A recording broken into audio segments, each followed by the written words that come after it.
Hello, the Internet! I'm Axel Wilkinson, here to look at the new chroma key tool, which was added in version 2 of HitFilm Ultimate. Chroma keying itself is not new, but the version of this tool added to HitFilm 2 Ultimate is something we have just developed. Previous versions of HitFilm used color difference keying rather than chroma keying. If you're wondering what the difference between these is, the simplified answer is that both are used to remove green screens, but they use different mathematical algorithms to select which areas will be removed. Our new chroma key tool gives amazing results and allows you to fully adjust all aspects of your key in one place. Because there are so many controls available in this tool, it could potentially be intimidating at first. So I'm going to simplify things here and show you where to start. We can do this in two steps. Step 1, select the color to be removed, and step 2, adjust how much of that color the key removes. So let's add this to our green screen layer here and open up the controls for the chroma key.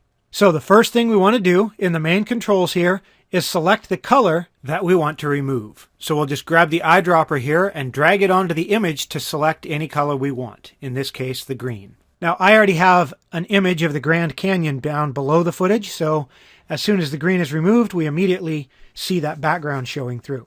So that's step 1. Step 2 is to adjust that key and how much green it removes. This is done inside the matte controls. This image doesn't look too bad as it is in front of the background, but if we switch from the result view to the matte view, you can see we do still have some areas of gray visible in our key. And so here we can use the clip background and clip foreground sliders to adjust those areas. So if you have gray in your background, just bring that clip background slider up until it's all black. And now we have a little bit of gray in our foreground. We can bring that clip foreground slider down until that's gone. And that's really all that's required. If we switch back to our result, there's the key. You can very quickly dial in a clean key from decent footage using only those 3 controls. But we've still barely scratched the surface of what this tool is capable of. So now that you're comfortable with the basics, let's look at some of the other options and features that this tool offers. First, there's an all-new view menu. You may have noticed when I switched to the matte view, in previous keying tools, for example, the color difference key, if I just drag that onto our footage and open its controls, there's a toggle that lets you view matte, and that basically just toggles between the result view and the matte view. So that toggle was the system used by all of the previous keying tools included in HitFilm. I'm going to delete that. But we have a number of additional views available in the chroma key. The matte view gives you a standard grayscale version of your key, while status is a new view that can be really handy for dialing in the key exactly, because it uses only 3 tones to display your matte. Before we take a look at this, I'm going to undo these adjustments to the clip foreground and clip background sliders. Then back in the matte view, you might remember we had these gray areas, and you can see them, but they're not super obvious. But if we go to status view, it becomes really obvious that things need to be cleaned up. In status view, white represents everything that's perfectly opaque. Black represents everything that's perfectly transparent. Anything in between is represented by this one shade of gray. So when you've got areas that are just slightly transparent, that are kind of muddying up the image, you might not notice them at first if you're looking at the result view. I mean, here you probably aren't seeing any remnants of the foreground in these areas, even though we know from the matte view that there is some things showing there still. But it's really obvious in the status view. With video, this is especially important because as these artifacts and remnants shift from frame to frame, it can create weirdness like you're seeing in the clouds in this example. So if we're here in status view, and now we adjust the clip background and clip foreground, you can tell exactly how far we need to go. You just keep going until all those gray specks are gone, and you know you've got a clean background. Same with the foreground. You dial that in, and right there, all the specks are gone. Now, we do still have some gray around the edge of the subject. And that's actually because in this frame, he's doing a quick draw. And so primarily what we're seeing there is just motion blur from his movement.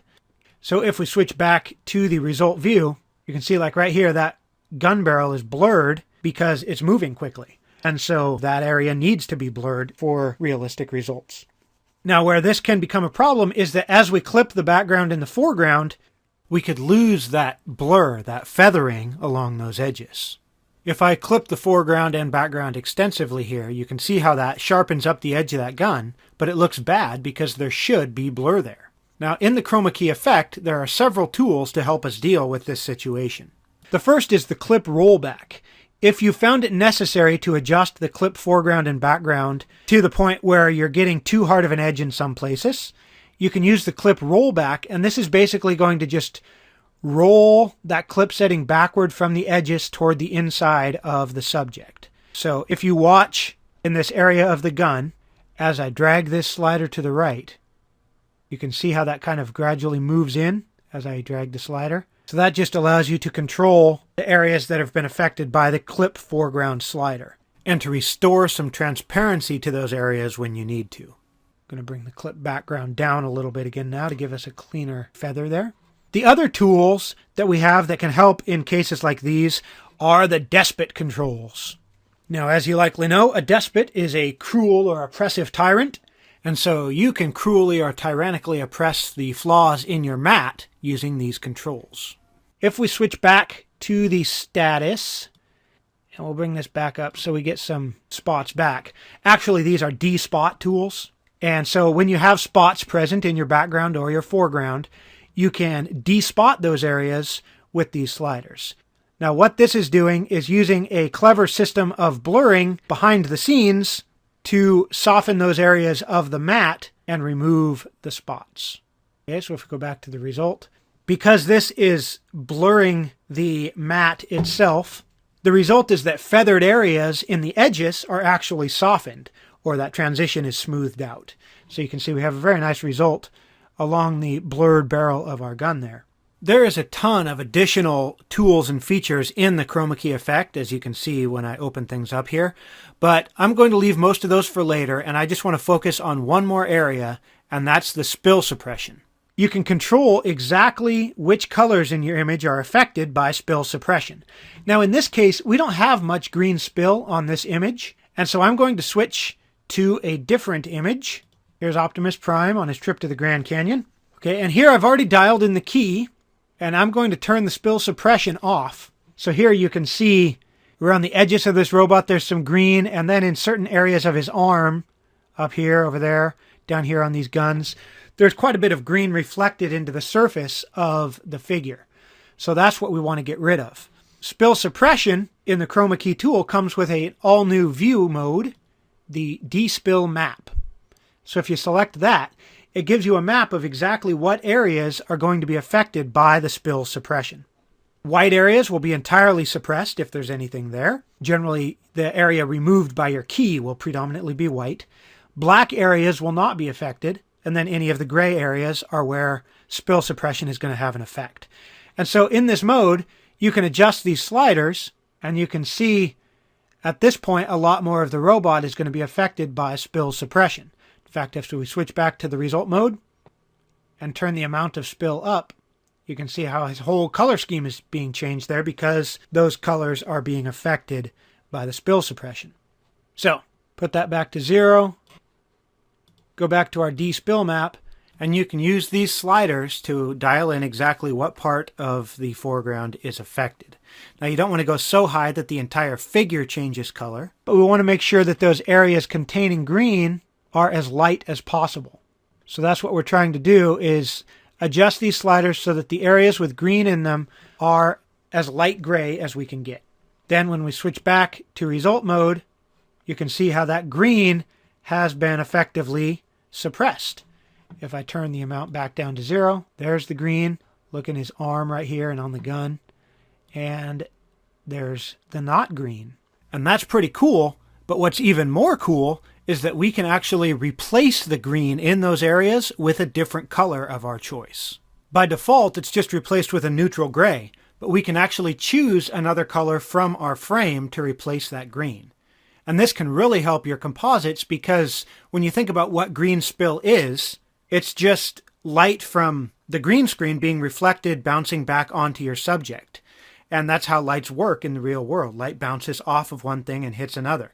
So by picking a color from our background, we can simulate the effect of light from that environment being reflected onto our subject, which really sells the idea that they were there in the first place.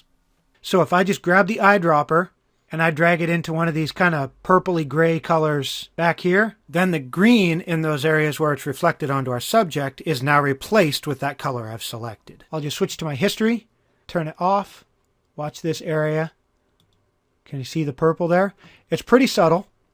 Let me try a different color. I'll grab this kind of yellow color. Now hopefully you can see a little bit of a yellow cast in those areas. If I go up into the blue sky, there's a blue cast in them now. So this can really help to sell the idea that your green screen subject is actually in the environment you're putting them in. I'm going to grab one of those colors again. So I think that works pretty well. So this spill replacement is one of the coolest features in this new chroma key tool. It gives you an amazing degree of control over being able to fine-tune the compositing of your subject into the background you choose. So there's a quick primer course on the new chroma key effect in HitFilm 2 Ultimate. There are, of course, lots of other tools in that effect, which we'll get into at a later date. But for now, I encourage you to just start experimenting with the ones we covered here to see how this can really help your green screen compositing. Until next time, thanks for watching.